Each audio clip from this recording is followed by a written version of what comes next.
कि हमारे मतलब इस्लाम से भी अगर देखा जाए तो मतलब औरतों को इस्लाम में भी इक्वलिटी मिली हुई है। बाजी घर पे जाओ बैठो, अरे भाई आदमियों से काम कहाँ हो रहा। बहुत सारे हैं हमारे पास में, सिर्फ वोट बटने के लिए खड़े रहते हैं, जीतने के लिए कोई खड़ा नहीं रहता। जवाब क्या आपके पास? ये आरोप से मुझे कोई फ़र्क नहीं पड़ता, आरोप लगते रहते हैं और आते रहते हैं, जाते रहते हैं। से मैदान में उतरी हूँ और मैं इंशाल्लाह ये इलेक्शन दम के साथ में, ज़ोर शोर के साथ में फ़ाइट करने वाली हूँ। लोकसभा इलेक्शन के अंदर एमआईएम के जो हमारे एमपी साहब खड़े थे जी, तो उन्हीं के अतराफ़ के जो लोग हैं, मैं किसी का नाम नहीं लूँगी, समझदार है सारी पब्लिक, जनता भी समझदार है। और जिन लोगों ने ये काम किया है वो भी मेरी ये बात को सुन रहे होंगे। उन्होंने खुद बीजेपी से पैसा लेकर हमारे खासदार साहब को हरवाया है।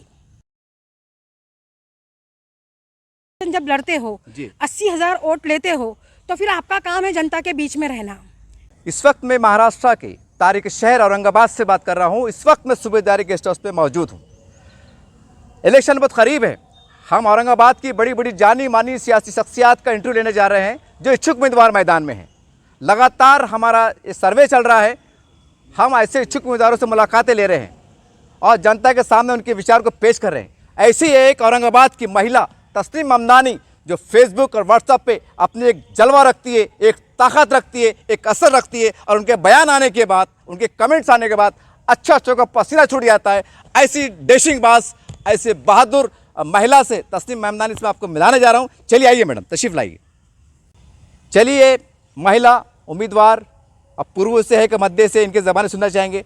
बाजी, मैंने आपका फेसबुक पे देखा हूँ, आपके काफ़ी इंटरव्यूज भी देखा हूँ और आपने एक बहुत दमखम के साथ ऐलान किया है कि मैं चुनाव लड़ूंगी। अभी बताइए कहाँ से लड़ने वाले हैं और किस तरह से लड़ने वाले हैं? अस्सलाम वालेकुम, मैं तस्नीम ममदानी, मैं पूर्व मतदार संघ से इलेक्शन कंटेस्ट करने वाली हूँ और पूर्व मतदार संघ ही मेरा क्षेत्र है, इसलिए मैं वहीं से इलेक्शन लड़ने वाली हूँ। बाजी, आप बता पाएंगे कि अक्सर ये देखने में आता है कि मुस्लिम महिलाएं राजनीति में काम आती हैं और आप बड़े दमखम के साथ उतरी हैं। आपको लगता है कि आप मतलब चुनाव का जो माहौल है वो गरमा जाएंगे, आप मतलब मुकाबला कर पाएंगे आप? बिल्कुल, क्योंकि हमारे पास में जो लीडर है अब उनसे काम नहीं हो रहा। जी, अब उनसे काम नहीं हो रहा, इस वजह से मेरे को ये मैदान में आना पड़ा। इंशाल्लाह मैं मतलब बहुत सारे काम हैं ऐसे, जैसे कि हर पल अभी सुनने में आता मतलब कि नल के ताल्लुक़ से, रोड के ताल्लुक़ से ही बोलते हैं, मतलब कि हम नल का पानी का रेगुलर कर देंगे, रोड कर देंगे। ये मुद्दे नहीं है, ये मुद्दे नगर सेवकों के हैं, नल का पानी को सप्लाई कराना, क्योंकि वो हम जिम्मेदार मतलब नगर सेवक को चुन के इसलिए देते हैं कि वो एक वार्ड का जिम्मेदार मतलब एक रहता जो महानगर पालिका को जाते हैं, हमारे मुद्दों को रखते हैं। हम वो काम करेंगे कि अगर पानी सप्लाई नहीं हो रहा तो पानी क्यों सप्लाई नहीं हो रहा, क्या वजह है नहीं पानी आने की, बजट में कहीं प्रॉब्लम आ रहा है, तो हमारा काम है कि स्टेट गवर्नमेंट से बजट लाना और मतलब जनता को मतलब फैसिलिटी प्रोवाइड करना और पानी को सप्लाई करना, ये हमारे काम रहेंगे बात के। लेकिन अभी तो सिर्फ यही बोलते हैं रोड का, नल का, ये नहीं है। बहुत सारे मुद्दे हैं जो मुद्दों को छुपाया जाता है, उजागर नहीं करते। जैसे स्कूलों को भी देख लो, स्कूलों के अंदर आजकल कितनी बदनिज़ामी चल रही है। माइनॉरिटी के स्कूल भी है तो डोनेशन ऐसे भर भर के ले रहे, मतलब बोलने वाला कोई है ही नहीं। मतलब तो मुद्दे तो बहुत हैं लेकिन मुद्दों को कोई उठा रहा नहीं, मतलब मुद्दों को दबाया जा रहा है। मैडम, आप औरंगाबाद से हैं और औरंगाबाद की राजनीति अक्सर मुसलमानों की लीडरशिप पे घूमती है। हमारे पास एमआईएम का एक खासदार महाराष्ट्र में वो जीत के आए थे, आपने लोकसभा में हारे हैं। ऐसी मुस्लिम क़यादत का एक तरह से महरूम हो जाना या हार जाना, इसको आप एक बतौर महिला कार्यकर्ता के रूप में कैसा देखते हैं? ये बहुत अफसोस की बात है कि हमारे पास से कितने अच्छे खासदार मतलब हार गए और उनके हारने की वजह कहीं ना कहीं मतलब अतराफ़ के ये करीबी लोग हैं, मतलब हम दूसरों के ऊपर ब्लेम नहीं कर सकते। जब हमारे ही पास में गैर गलत लोग मौजूद हैं और मतलब उसके आगे मैं क्या बोलूँ, बोल नहीं सकती। अभी जो भी मैंने बोला है लोग समझदार है, समझ गए होंगे मेरी बातों को। बाजी, मैंने अक्सर देखा हूँ मैंने आपके फेसबुक पे कि आप कभी कभी जो होते एमआईएम के जो कुछ रहते चंद नेता बोलो या कार्यकर्ता बोलो, कभी कभी आप गुस्से में आकर उनको भी निशाना ले लेते हैं, तो इसकी क्या वजह है कि आप वाकई एमआईएम विरोधी हैं या मतलब कुछ आपका मकसद अलग रहता है? मैं एमआईएम विरोधी नहीं हूँ। एमआईएम माशाल्लाह बहुत अच्छी पार्टी है। पार्टी के अंदर जो कुछ लोग हैं जिनकी मतलब विचारधाराएं हैं और वो विचारधाराओं से मेरा निशाना रहता है। मतलब और कुछ भी नहीं। मेरे कोई दुश्मन नहीं है, बस मैं विचारधाराओं का मेरा तालमेल नहीं जमता, इसलिए मैं डायरेक्ट बोल देती हूँ, अपना निशाना लगा देती हूँ। फेसबुक पर, सोशल मीडिया पे जो भी बोलती हूँ समझ जाते मतलब लोग। मैडम, ये इलेक्शन काफ़ी बड़ा है, ये विधानसभा का है, तो आपने किसी पार्टी से, चाहे कांग्रेस है, राष्ट्रवादी है या एमआईएम है या शिवसेना है, किसी पार्टी के जिम्मेदारों से आप संपर्क में आए या किसी ने आपको संपर्क किया कि मैडम हमारी पार्टी चुनाव लड़े, ऐसा कुछ चल रहा है कुछ क्या? नहीं, मैंने किसी पार्टी से अभी तक अप्रोच नहीं किया, और मैं है तो अपक्ष उम्मीदवारी रखती हूँ अपनी पूर्व मतदार संघ से, और मैं अपक्ष इलेक्शन लड़ने वाली हूँ। आपको नहीं लगता कि आपके मतलब फॉर्म भरने के बाद पहले ही जो है तो मुसलमानों के वोटों का बंटवारा हो रहा है, और आप आ जाएंगी तो आप भी एक ताकतवर महिला है, आपको नहीं लगता कि आपके आने से वोट की तकसीम होंगी और कहीं ना कहीं जो भी मुसलमान खड़े रहने वाला है या चुन के आने वाला है, हो सकता है कि वो बदकिस्मती से कम वोटों से हार जाए? नहीं, ये तो किस्मत की बात है। वैसे भी तो सब लोग बोलते हैं मतलब हार और जीत तो अल्लाह ताला के हाथ में है, हमारी और आपकी क्या ताकत है, मतलब हार जीत तो अल्लाह ताला के हाथ में है। और वैसे महिलाओं का मैदान में आना भी ज़रूरी है। मुझे अभी तक ये समझ में नहीं आता कि हमारी महिलाएं मैदान में क्यों नहीं आती। इतनी सारी महिलाओं की स्कीम है जो कि अभी तक उजागर भी नहीं की गई, और इंशाअल्लाह आने वाले समय में अगर मेरे को ये चुनाव में मैं जीतती हूँ तो मैं तमाम महिलाओं की जितनी भी स्कीमात है वो तमाम स्कीम को मैं उजागर करूँगी, और वो हर मुद्दे में उठाऊँगी। बहुत सारे मुद्दे हैं हमारे शहर में। ट्रैफिक को देख लीजिए, ट्रैफिक के ऊपर कोई कंट्रोल नहीं है। सिर्फ रोड और नल के पानी का ही मसला नहीं है, मसले बहुत सारे हैं जिसको फाइट करने के लिए मुझे ये मैदान में आना पड़ा। जैसे कि हमारा औरंगाबाद जो है वो एक हिस्टोरिकल प्लेस है, तो हिस्टोरिकल प्लेस के ऊपर बात नहीं करते। हिस्टोरिकल प्लेस के ऊपर अगर हम हमारा बजट लाएंगे और हिस्टोरिकल प्लेस को हम रिन्यू करेंगे मतलब, तो हमारे औरंगाबाद का शहर का नाम और अच्छा मतलब आएगा, लोग ज़्यादा टूरिज़्म बढ़ेगा यहाँ पर, हमारे शहर का नाम अच्छा होगा। तो बहुत सारे मुद्दे हैं। अभी आपने कहा कि महिलाएं नहीं आती हैं, लेकिन आपको पता होगा कि हमारे पास कई महिलाएं जो नगर सेवक भी बन चुकी है, कहने कि वो भी तो उनका भी योगदान है, ये आपकी भूल रही है। कहाँ है वो महिला नगर सेवक जो आज 5 साल से नज़र नहीं आई? महिला नगर सेवक तो ऐसी होनी चाहिए कि आप वोट लेते हो अपने वार्ड के जनता के, तो 5 साल कुर्सी पे बैठना चाहिए। क्यों औरतों की कुर्सी पे आदमी लोग बैठे हैं?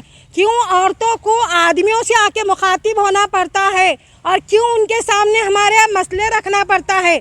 और इस बीच में हमारे शहर में ऐसी ऐसी बहुत सारी हरकतें हो चुकी है जो मतलब ना काबिल तारीफ़ है, जिसके बारे में मैं बोल भी नहीं सकती हूँ। जो कुछ भी मैं बोल रही हूँ, जनता समझदार है, सब लोग समझदार हैं, समझ गए होंगे मेरी बात को। महिला आगे आना चाहिए, वही शर्त पे, वही सूरत पे कि तुम जनता से धोखा नहीं करोगे, तुम जनता के वोट लोगे तो 5 साल तुम्हारा काम है कुर्सी संभालना। अभी मैं इलेक्शन लड़ रही हूँ, आने वाले विधानसभा में अगर मैं चुन के आ गई तो मेरे बदले कोई जेंट्स थोड़ी नुमाइंदगी करेगा, मुझे ही जाना पड़ेगा ना मतलब असेंबली में। तो आप तो ये बोलो काम करते हैं, इसमें बुरा क्या है मैडम? पीए काम करते हैं, पीओ का तो काम है मतलब काम करना, हम तो उनको रखते ही हैं मतलब काम के लिए जी। लेकिन हमारी कुर्सी पे पीए तो नहीं बैठ सकता ना, मतलब एमएलए की कुर्सी पे पीए। आपका आरोप है? ये मेरा आरोप है जी। एमएलए की कुर्सी पे एमएलए ही बैठना चाहिए, नगर सेवक के कुर्सी पे नगर सेवक ने बैठना चाहिए। अभी कल ही का देख लो, पुलिस में इसके सामने से काम चालू हो रहा है स्मार्ट सिटी औरंगाबाद का जी, है ना जी। तो स्मार्ट सिटी औरंगाबाद के जितने भी रोड बन रहे, तो अब रोड बनने के बाद में डिवाइडर बन रहे, तो वहाँ जाके फ़ोटो सेशन कर लेते और फिर बोलते कि ये काम हमने करे, तो हमने करे, नगर सेवक ने करे भी बोल देते कि मैं नगर सेवक हूँ। नगर सेवक नहीं है, महिला वार्ड में जेंट्स नगर सेवक अपना दावा रख कैसा सकता, जबकि कटकट गेट पुलिस में इसका जो एरिया है नेहरू नगर का वो तो लेडीज़ वार्ड था, फिर जेंट्स कैसे बोल सकते कि ये एरिया का मैं नगर सेवक हूँ? ये बहुत सारी धांधलियाँ हैं और बहुत सारी बातें हैं मतलब जो पब्लिक को मतलब छुपाया जाता है, हर चीज़ से मतलब बेखबर किया जाता है। मतलब सिर्फ नल, पानी, रोड ये मुद्दे नहीं है, मुद्दे बहुत सारे हैं जो मैंने अभी बताए हैं। ट्रैफिक का कंट्रोल होना चाहिए, महिलाओं के लिए मतलब स्कूल के अंदर जो बच्चियों को कॉलेजेस में, स्कूल में जो फैसिलिटीज़ नहीं मिलती वो फैसिलिटीज़ मतलब मिलने को होना, उनके जो स्कॉलरशिप वगैरह है वो छुपाई जाती है, बहुत सारे मुद्दे हैं। मैडम, आपको नहीं लगता कि आपका जब वीडियो वायरल होगा, आपका बयान जब सुनेंगे तो आपके जो विरोधी हैं कहीं ना कहीं आप उनके निशाने पे आ जाएंगे और फिर एक तरह का नया घमासान देखने को मिलेगा? सच बात को डरने की क्या ज़रूरत है? मैंने तो सच बोला है और कैमरे के सामने बोल रही हूँ, जनता इस बात को जानती है, पूरा शहर इस बात को जानता है। ऐसा कौन सा है ये मेरे को आप बताओ ना कि मैं अगर एमएलए कल बन गई तो मेरी कुर्सी के ऊपर कोई आदमी बैठ सकता क्या एमएलए बनकर? क्यों? लेडीज़ पुलिस भी तो पुलिस स्टेशनों में रहती है, मतलब जॉब करती हैं, उनकी जगह पे उनके हस्बैंड तो नहीं जाते नुमाइंदगी करने के लिए? फिर ये कैसी बात हो गई कि हम मतलब 5 साल कुर्सी पे बैठेंगे? वो महिला नगर सेविका ने अब के महिला इस मैदान में इलेक्शन लड़ना ही नहीं चाहिए। महानगर पालिका से भी मेरी ख़ास तौर से ये गुजारिश है कि ऐसा एक कानून बनाना चाहिए कि महिला नगर सेवक और महिला वार्ड जो छूटते हैं वहाँ पर सिर्फ ओनली महिला नगर सेविका ने ही 5 साल अपने काम को अंजाम देने को होना। मैडम आप ये बताइए कि हमने देखा है कि महिला आरक्षण के स्तर पर काफ़ी बिल पास हुआ था, काफ़ी ऊपर लेदे हुई, तो हर पार्टी नारा लगाती है कि महिलाओं को हम इंसाफ देंगे, आरक्षण देंगे, जो भी देंगे, लेकिन कभी ऐसा देखने में नहीं आया कि बहुत सी पार्टी ईमानदारी से जितना कोटा महिला को होना चाहिए वो नहीं दे पाते हैं। ऐसी पार्टियां जो महिला के साथ नाइंसाफ़ी करते हैं या विधानसभा में टिकट नहीं देने वाले उनके कोटे से, उनको आप क्या आह्वान करेंगे? यही आह्वान करेंगे कि औरतों के कंधों के ऊपर बंदूका चलाते हैं और वोटिंग के लिए अपना वोट बैंक बढ़ाते हैं, और क्या बोलेंगे? सिर्फ औरतों का सिर्फ नाम लेके एक मुद्दा ही चलाया जाता, औरतों को कोई सहूलत नहीं मिलती, कोई फैसिलिटी नहीं मिलती, सिर्फ इलेक्शन के वक्त ही मतलब ये बिल याद आते हैं और सारी चीज़ें औरतों को लेकर ही याद आती। जैसे कि अभी बीच में देखो ना, लाडली बहन योजना चलाए, मतलब जी। तो लाडली बहन योजना का भी तो ऐसा ही मुद्दा था, मतलब कि हाँ तुम हमको वोट दो, हम तुमको 1500 रुपये देंगे जी। वो चीज़ तो फिलहाल ख़त्म हो गई और कोर्ट का उसके ऊपर स्टे भी आ गया। मैडम लोकसभा के चुनाव जो हुए, काफ़ी जो लोगों ने वोट लिए, किन्हें 1500 लिया, किन्हें 3000 लिया, किन्हें 5000 लिया, खैर जो भी है, उसके बाद एक सवाल उठा राजनीति के अंदर कि भाई ऐसे लोग इलेक्शन नहीं लड़ना चाहिए, जबकि संविधान, बाबा साहब डॉक्टर साहब का संविधान इस बात का इजाज़त देता है कि एक भीख मांगने वाले भी चुनाव लड़ सकता है। और एक तरफ ये आवाज़ उठ रही हो सकता है आप भी कमेंट्स देंगे कि बाजी मैडम पहले तो आप नगर सेवक तो लड़िए, बाद में आमदार लड़ना, मतलब इसके ऊपर भी कमेंट्स आ जाएंगे। मैं एडवांस में सवाल कर ले रहा हूँ ताकि आप उनसे पहले आप जवाब दे दें। देखो ऐसा है कि हमारे मतलब इस्लाम से भी अगर देखा जाए तो मतलब औरतों को इस्लाम में भी इक्वलिटी मिली हुई है जी। तो जो औरतों के हक है तो वो इस तरह से जो कमेंट करते हैं तो वो पहले तो मतलब दीन को भी समझ ले, इस्लाम को भी समझ ले, और औरतों का मतलब जब दीन से हमारे को इक्वलिटी दिए भी है तो मुझे लगता है मतलब औरतों ने मैदान में आना चाहिए। और मतलब बहुत सारे आते हैं ऐसे कमेंट, मेरे उसमें भी आए थे, बाजी खाला खाना पकाओ, किचन में रहो। अरे बाजी खाला, अरे आज औरंगाबाद शहर में लड़कियां चांद, मतलब इंडिया की हर लड़की को, महिला को देखो चांद पे लड़कियां जा रही है, ट्रेन चला रही है। अपने औरंगाबाद में कौन सी वो वंदे भारत ट्रेन निकली, वो लड़की ड्राइव कर रही है। तो फिर खाला बाजी घर पे जाओ बैठो। अरे भाई आदमियों से काम कहाँ हो रहा? आदमी लोग काम नहीं कर रहे, तभी तो महिला मैदान में आई हूँ। ख़ासतौर से मैं अपना बोल रही हूँ, तभी तो मुझे मैदान में आना पड़ रहा है। मुद्दे बहुत सारे हैं हमारे पास में, सिर्फ वोट बटने के लिए खड़े रहते हैं, जीतने के लिए कोई खड़ा नहीं रहता। आपको नहीं लगता मैडम कि आपका जो सर आप आरोप लगा रहे हैं कि आदमियों से काम नहीं हो रहा, तो जो यहाँ औरंगाबाद के जो मर्द हजरात है, मर्द लीडरशिप है, उनके ऊपर सीधे सीधे हमला है या उनको मतलब टारगेट कर रहे हैं आप? वो जो कुछ भी समझो, सच बात बोलने में गुनाह क्या है? सच तो बोल रही हूँ, सच यही है। अच्छा ये बोलिए बाजी कि जब आप चुनाव लड़ने का इरादा रखती हैं, सवाल ये आता है, सवाल ये भी आता है कि ये बहुत पैसे वालों का काम है, ये गरीब लोगों का काम नहीं है, ऐसे है, ऐसी बातें उठती हैं। और कमेंट में ये भी आता है कि भाई कुछ लोग, मैं कुछ लोग कह रहा हूँ कि भाई बीजेपी के या शिवसेना के इशारे पर खड़े रहे और मुस्लिम वोटों का बंटवारा कर रहे। हो सकता है कल कोई आरोप भी आप पे लगने वाला हो या लगा दिया जाए, तो इसका जवाब क्या है आपके पास? ये आरोप से मुझे कोई फ़र्क नहीं पड़ता, आरोप लगते रहते हैं और आते रहते हैं, जाते रहते हैं। और बात हकीकत यही है कि जो लोग बोलते कि पैसे वाला इलेक्शन लड़ सकता और आम इंसान इलेक्शन नहीं लड़ सकता, तो ये तो सारा खेल पब्लिक के ऊपर डिपेंड है। पब्लिक चाहे जिसको सर पे उठाए, पब्लिक चाहे जिसको नीचे गिरा दे, ये सारे काम पब्लिक के हैं, हमारे और आपके नहीं है। और पैसों का कोई खेला नहीं है, पैसों का खेला अभी ख़त्म हो गया। ये 2024 चल रहा, 2014 नहीं है। मैडम एक सवाल है, देखो हमारे पास 3 पार्टियां हैं, एक एमआईएम पार्टी है, एक महाविकास आघाड़ी, शिंदे गुट है। अगर मैं आपको बतौर पत्रकार ये सवाल करूं, ये सवाल कर रहा हूं कि 3 पार्टियां हैं, एक एमआईएम पार्टी, महाविकास आघाड़ी, शिंदे गुट, तीनों में से अगर आप कुछ जानना चाहे तो पहली पसंद क्या रहेंगी आप? सवाल है मेरा एक। Indian alliance, Maha Vikas Aghadi. Yes. तो आपको नहीं लगता कि जब आप मतलब आपका ये संदेश या आपने जवाब दिया इंडिया अलायंस, तो कहीं ना कहीं ये औरंगाबाद के अंदर एमआईएम के बहुत मुसलमान ने काफ़ी इससे जुड़ा हुआ है बड़ी संख्या में, तो कहीं ना कहीं एक पॉलिसी टकरा रही है? देखो बात दरअसल ऐसी है कि हमको सरकार बदलना है। हम थक गए बीजेपी सरकार से। और जो इंडियन अलायंस की हम बात कर रहे हैं, तो अभी सेंट्रल में भी अभी अपक्ष बैठे हैं हमारे इंडियन अलायंस के लोग। और मुद्दे तो हकीकत में देखो अंसारी साहब बहुत ज़्यादा है। जैसे कि देखो गैस का सिलेंडर का रेट है 1200 रुपये, तो हम चाहते हैं मतलब हमारी अगर इंडियन अलायंस की सरकार बनती है तो गैस के सिलेंडर के रेट मतलब 500 रुपये होना चाहिए। लेडीज़ के लिए महाराष्ट्र के अंदर बसेस फ्री होना चाहिए। बहुत सारी महिलाओं की स्कीम है वो सब उजागर होना चाहिए, लेकिन नहीं होती। इसके लिए ये सब इलेक्शन के लिए मैं ख़ास तौर से मैदान में उतरी हूँ और मैं इंशाल्लाह ये इलेक्शन दम के साथ में ज़ोर शोर के साथ में फ़ाइट करने वाली हूँ। मैडम एक सवाल, क्योंकि मैं अक्सर आपका फेसबुक पेज पढ़ते रहता हूँ, देखते रहता हूँ, और एक सामाजिक कार्यकर्ता हैं आप, जब भी बोलती है बड़ा बेबाक बोलती हैं। औरंगाबाद में तहलका मच जाता है, ये हमने देखा है। मैंने कहा ना पहले अच्छों को पसीना छूट जाता है, हालांकि ठंडी के मौसम में मुझे पसीना आ रहा है, क्या पता नहीं अब क्या आप डेंजरस बात बोल दी है। सवाल ये है कि एक सामाजिक कार्यकर्ता, छोड़ दीजिए 2 मिनट के वास्ते, अब इलेक्शन नहीं लड़ रहे हैं, खासदार साहब इम्तियाज़ साहब सेंटर से लड़ रहे हैं और लोग चाहे कि वो आमदार बने और आप पुरुष से लड़ना चाहते हैं। एक सामाजिक कार्यकर्ता, छोड़ दीजिए राजनीतिक बाजू, क्या आप क्या चाहेंगे कि आप खासदार साहब हारे हैं तो एमएलए सेंटर से बने? ये सवाल पर्सनल लेवल पे समझ सकते हैं। हारना क्यों चाहेंगे हम? नहीं। हाँ। आप क्या चाहते हैं कि चुन के आना चाहिए? बिल्कुल आना चाहिए। हारने के लिए हम कभी भी उनके लिए फेवर में है ही नहीं। हम तो चाहते हैं चुन के आना चाहिए। बस उनको एक बात समझने की ज़रूरत है कि उनके अतराफ़ में जो कुछ लोग हैं जो उनको हराने के लिए लोकसभा में भी खड़े थे और मतलब उनके अतराफ़ में जो लोग हैं उन्हीं के पार्टी के लोग जिन्होंने उनको पूरा ज़ोर के साथ में हराने की पूरी कोशिश करे हैं।